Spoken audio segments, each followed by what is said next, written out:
Black Earth offers a full suite of humic solutions, from high-purity granules to powder, liquid, and soluble formulations, all powered by pure humulite. Trusted by growers worldwide from one of the world's rarest humulite reserves. Grow stronger with the power of Black Earth humulite. Learn more from mine to market by visiting blackearth.com.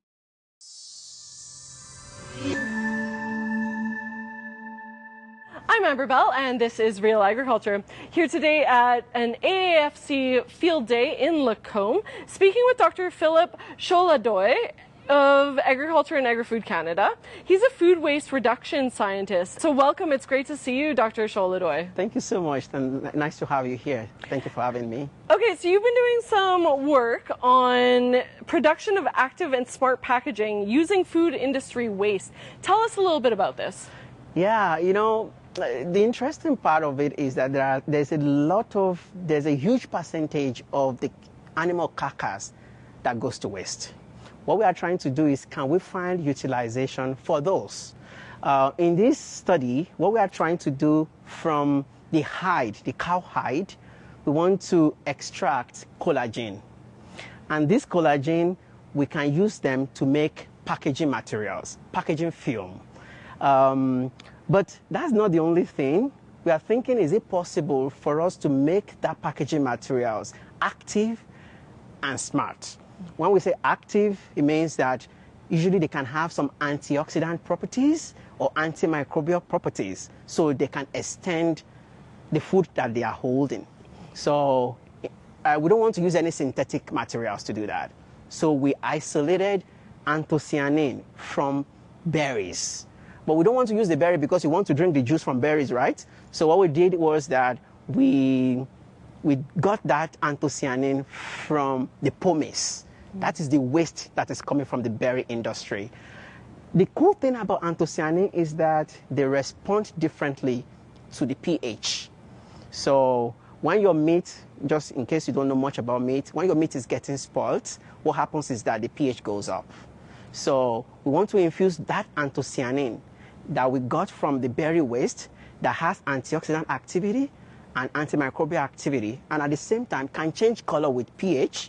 We infuse that into the collagen that we got from the waste, the cow hide. And then with that, you have a packaging materials that can be used to package meats. And first of all, can extend the shelf life of your meats, and at the same time can also help to tell the freshness of the meat, can tell you when the meat is getting spoiled in the store. So it's a way of bringing waste from two industries. In this case, the berry industry and also from the meat industry, infuse them into one and extend the shelf life of your meat. So that is, in summary, what we are trying to do in this proof of concept study that we are doing here at Lacombe Research and Development Center. And you were saying that currently cowhide is typically just disposed of. Yes. There isn't actually that much leather being made anymore. That's correct. That's correct, yeah. I mean, that's typical in the industry. Things change, over years. I think before they used to use them for, in the leather industry. But recently, and that's globally, that's happening globally, cowhide is not being utilized anymore. Most of them end up in the landfill.